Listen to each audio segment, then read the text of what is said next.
This is the Pirate Hunter. Welcome to about the fourth attempt on a kit review for Nigel Wells's North Africa group build. We had problems with the video download attempts on the computer from the tablet, and to make a long story short, I ended up deleting everything out of the tablet to try to get enough space to do this.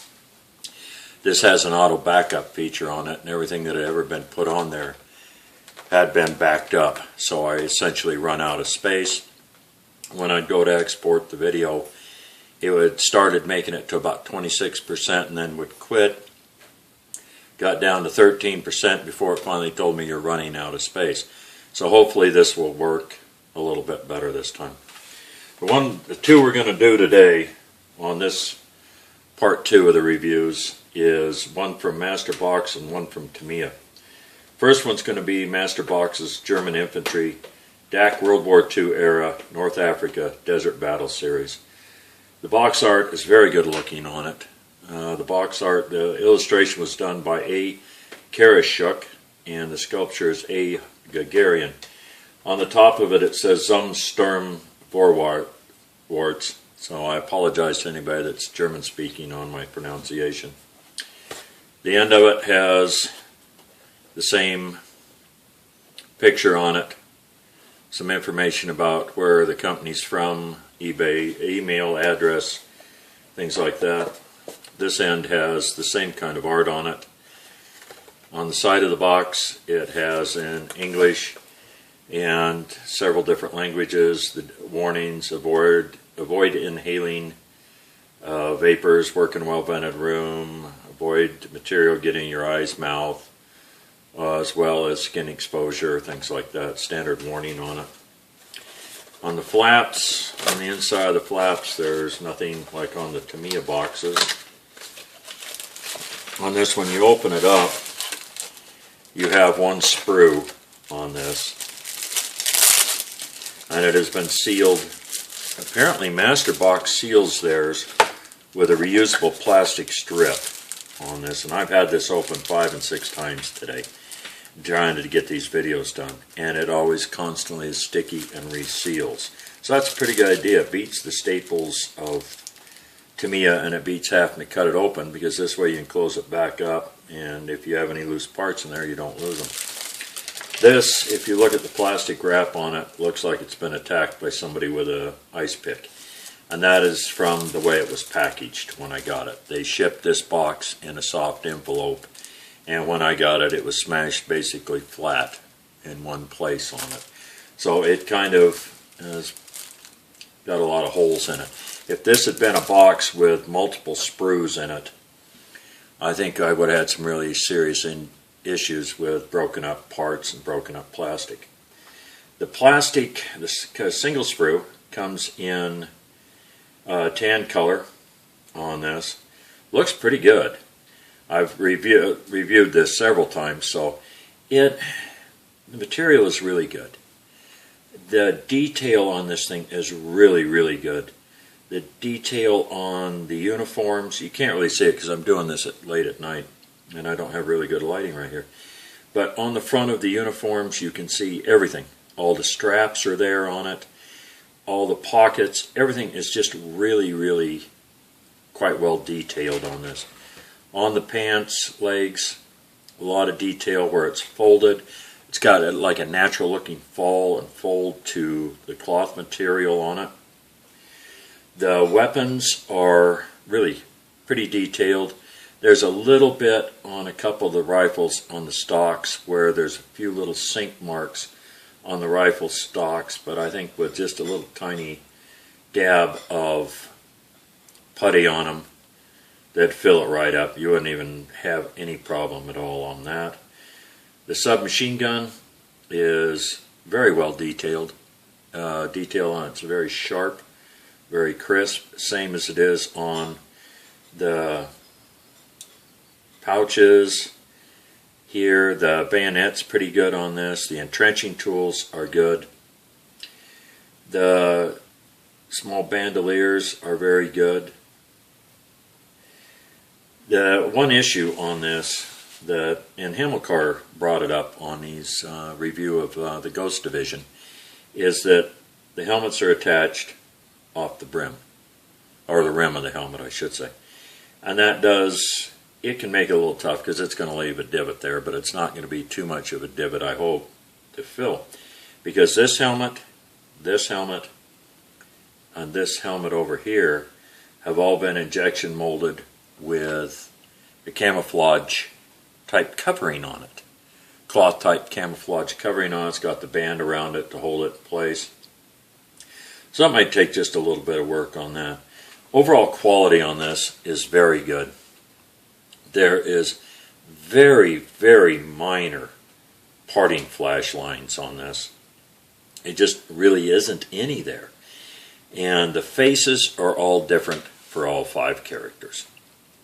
So it looks pretty good. It's good looking kit. The plastic feels fairly good on it. The detail is really good on it. So yeah, it's not a bad looking kit. This is a rather short review on it because there's not a lot here to look at. Pretty good. The fingers, you can't see us like I said, we're kind of in very dim light. But the fingers on the hands are very well detailed, and even on the hands that are pointing, the fingers are very well detailed, pointing out on it. So it's really a pretty good kit. It looks really good. No real flash that I can see on it. Like I said, in a few little minor spots, there's a few little suggestions of parting flash that most of it you can just scrape off with your thumb. Second one I'm going to do is Tamiya's Military Miniatures 135th British 8th Army Infantry Desert Rats. And this is a thing on it says 70s Tamiya Masterpiece Models. Now I'm doing a kit from the 70s, from about 1973 as a matter of fact. So hopefully this will be better than that is because of the issues I've had with the plastic sprues on it. Standard Tamiya box art, which has a montage of different characters on it, different poses. Some are running, using weapons, some are marching. The officer standing there pointing. On the side, it has quartermaster, sergeant, or staff sergeant, and I don't know, for what the designs for the different units are on it. This one is the same way on this. It has all sorts of different insignia on shoulder boards. I guess is what these are, shoulder boards. And I apologize to anybody that's been in the British military.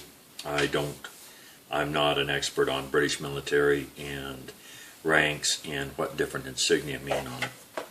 End box has the standard Tamiya partial from the front on it. It has, on the inside of this flap, has a pistol. On the end of this box, it has a Chicago typewriter and a Lee Enfield 303 rifle. Inside has the 2 standard Tamiya sprues. The warning thing I've already had out of there several times today. Standard warning on it from Tamiya. Important information regarding this kit. Read carefully and fully understand the instructions. Be careful with sharp objects. Don't inhale the paint, the glue fumes, things like that. Keep it up where any objects, sharp objects, things like that, for above where some little crumb snatching kid can't get a hold of them. On this, the paint scheme on this is all called out in Japanese. So I don't read Japanese either, so I'm guessing I will do my research on it and find what colors were on what. But they're pretty standard on a lot of this, so I shouldn't have too much problem finding out what goes where on it. The first 2 sprues, these have a large amount of parting line flash on it. And the problem is, on the way this parting line flash is these 2 soldiers right here, the parting line flash comes right up their side and right up their face. Down the other side, across the back of their head, and down the other side, both of them. Which means when you go to try to clear it off their face, you have an issue with that. Either you're going to have to use a really sharp X-Acto knife and hope the plastic's not too soft when you go to try to take it off there, so that you gouge it, or you use one that's not too sharp and hopefully you can get it off there and not have to put too much pressure on it. Most of the stuff all has parting line flash on it. The detail on everything is fairly good. On the front of these two, the detail's really good on it. But you can see on it, I don't know if you can see with the camera, but right here is a large amount of parting line flash on most of these, which is pretty common from a kit in the 70s. And the ones in the 50s and 60s were even worse. The helmets, they're like the others. They are attached on the rim, which getting it out of there could leave you a little bit of a divot by the time you get it sanded down. All the pouches have fairly good detail on it. The packs have fairly good detail. The one thing I don't like about this is you have two figures that are this way. These two figures are walking the same. The faces on these two are the same. The faces on these two are the same. This one, on the captain, who was on the front of the box there, parting line flash runs right up this side, right up over his face, up over his cover, down the other side, down that leg. So again, you've got the issue with trying to get the parting line flash out. This one, as you can see, both of these are the same, and they have large amounts of flash or burr on top of their heads. The legs are the same on this one and this one. Legs are different on this one. So essentially what you do have a bunch of different soldiers in there, but a bunch of them have all the same poses, all the same legs. They're standing the same way, walking the same way, which is no big thing. It is a big thing, I guess, but you can get in and do the surgery on it and reposition them for whatever you want. It just takes a little more work on it. The detail on these is pretty good also.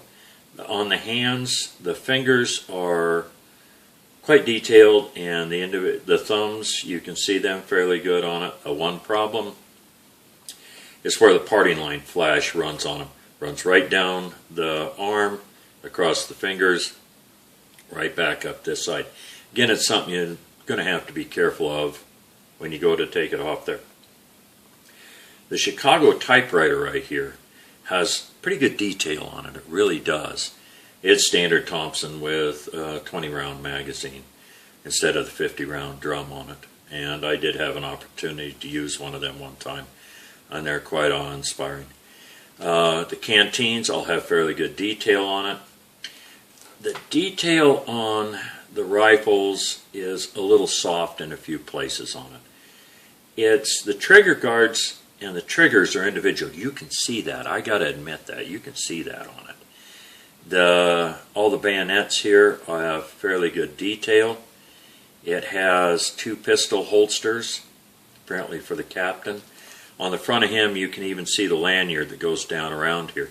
Now, as far as there's no straps on the rifles or on the Chicago typewriter, but I watched one video from Cohen, and he suggested using the heavy tin foil off of coffee cans and things like that to make straps out of. So I'm going to try that on these when I go ahead and do it. Problems with this is the parting line flash on it. The faces are all the same, but the rest of the stuff it's not too bad on it. It's fairly good detailed on most of it. There's a few places like getting around trigger guards is really tough because that's a very small area. So on this one, which I neglected, paint call out on the back of this one with a sprue map the pictures, whether they're pictures or they're drawings or whatever, are really, really good on this. They really are. They have a lot of detail on them. The color code on this is all called out in Vallejo colors. So if you have others, you could cross-match it off one of the cross-match lists and get it to match for whatever type paint you wanted to use.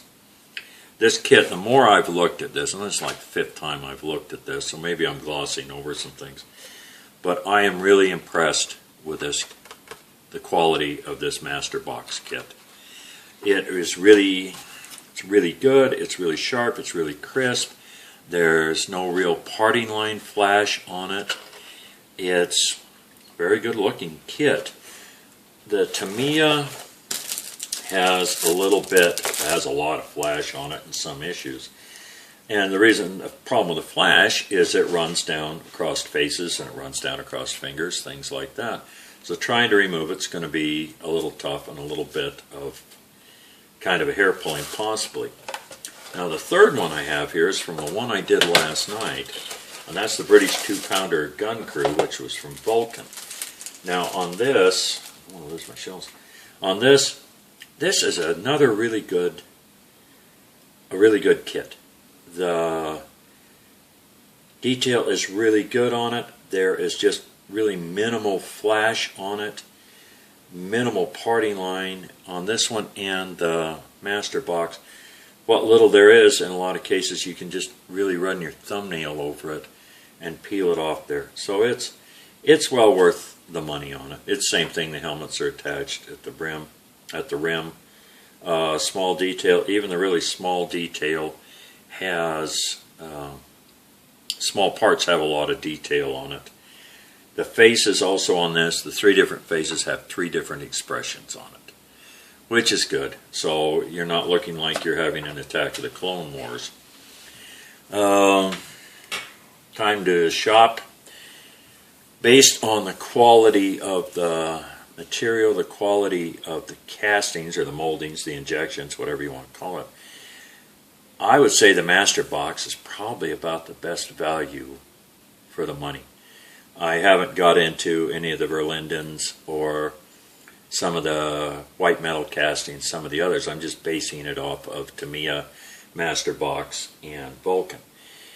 In order of preference, I would say Master Box because they do have a pretty good amount of different figures for this on it. And then a real close second is the Vulcan's figures. I don't know if they make different for armor or artillery, infantry, things like that. Tamiya is just standard Tamiya. It's got a lot of flash. The parting lines are in bad places on it. So for my money, yeah, I would buy the Master Box if you could find it for what you wanted. Now possibly somebody else will get a Master Box kit that'll be just totally horrible. But I said there's your review of the Master Box and the Tamiya and a comparison of the Vulcan. So there's the 3 comparisons on it. As always, go to the International Scale Modelers Forum, and it's a very good forum to go to. A lot of information there, a lot of tutorials, a lot of good people on there who will answer your questions on it. If you ask for help, they'll be glad to give you help. And also on YouTube, a lot of the members on YouTube are members of the forum, International Scale Modelers Forum. And everybody I have dealt with other than one on the internet has been really good to deal with. They've answered all my questions. They've explained how to do things. So really, all kidding aside, it's a very good forum and a very good group. So as always, this is a little ragged because this, like I said, is about my 5th time doing this today. This is a little ragged. I apologize for the jumping back and forth and the inconsistencies. But as always, take care of yourself and each other, as the great Jerry Springer says. Till the next time, this is the Pirate Hunter.